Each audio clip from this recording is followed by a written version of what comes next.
जय जगन्नाथ मु दिवाकर दास आपण मान प्रणाम करुच्ची। आज आलोचना करबा मालिका संपर्क रे। मालिका सत हुई चली 600 वर्ष तले आगत द्रष्टा महापुरुष माने जो कथा को लिखिथिले ता आखि सामने घटुची। आपण मानकर ये पद मने थिबो महापुरुष लिखिथिले कहले 7 दिन जे अंधार होइबो सूर्य न होइबे देखा श्रुगाल कुकुर घरे पशि जीवे केही न करिवे रक्षा। महापुरुष लिखिथिले जे कली जुगरे एमिते समय आसीबो 7 दिन जे अंधार होइबो सूर्य न होइबो देखा। आमे ताको आलोचना करिछु अनेक वीडियो रे।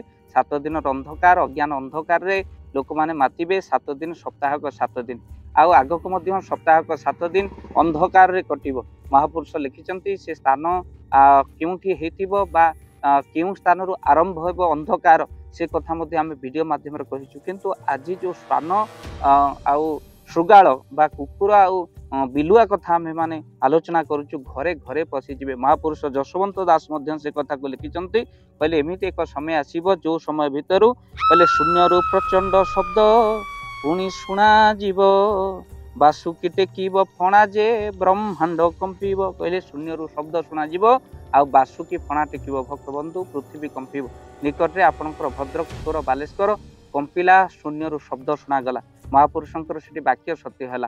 आउ आज आमे कहिबु ये कथार आलोचना एइथिपई जे केन्द्रापड़ा जिला पाटकुरार पद्मपुर गोत्रैल रे एबे घरे घरे पशुचंती बिलुआ आउ लोक माने सेठी आतंकित होइचंती। आउ निकट रे बिलुआ को काली राति रे गोटिए बिलुआ को गाँ लोक माने आक्रमण करके मारी देइचंती। काहेकि ना से बिलुआटी घरे घरे पशि कोन ना छोट छुआ ठार आरंभ करी बड़ मान को मध्य आक्रमण करने को लगी।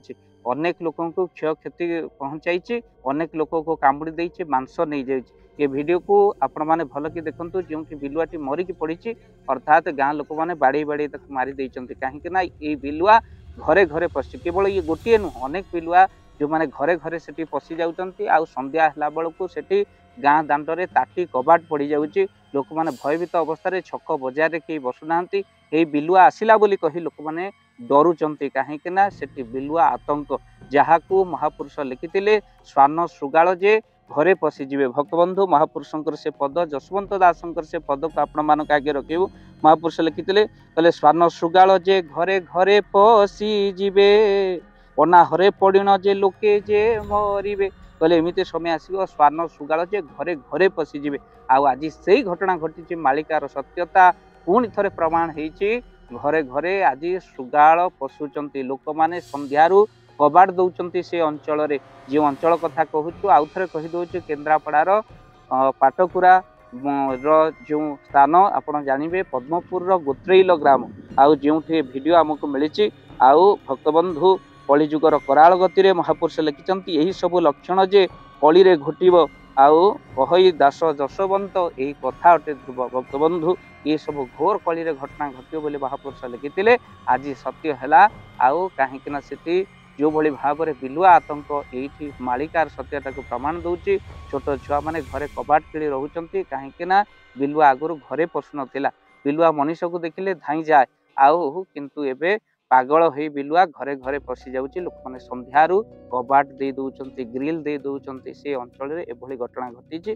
भक्तबंधु महापुरुषंकर मालिका पुणी थरे सत्य होइची। वीडियो को बहु मात्रा शेयर करंतु। जो माने कहउचंती मालिका बिल्कुल सत्य नुहे सेही मानक पई वीडियोटी पुणी आस्ते आस्ते अनेक घटना घटिबो। आपण माने ताकू मध्य अनुभव करिवे जहा महापुरुष लिखिचंती। आपण माने कहिबे कोनोसी घटना घटी गला परे आपण काहे कि मालिका कथा कहउचंती। भक्तबंधु आपण को जणै दबा पे आमे चाहूचु सेबे लिखा हितला एबे ताहा घटिलानी। आ अनेक घटना घटिची जेमिति लेखा होईची जेमिति दिवसे कुहुड़ी हवा ताहा सत्यता अनेक दुर्घटना घटिबा। आउ आपण मानकर महापुरुष लिखिचंती इंटरनेट बंद हो जिबा, ऋतुर परिवर्तन हवा, 13 दिनिया पक्ष पड़िबा। ये सब कथा आग को बहु परिमाण रे घटिबो। जहा को महापुरुष लिखिचंती ताहा गोटिए पर गोटिए सत्य होइची। जेबे भी किछि घटना घटे आम माने एति पे मालिका कथा कहू देखंतु महापुरुष माने केते आगत द्रष्टा थिले आगरु लिखिथिले बे सत हेलानी।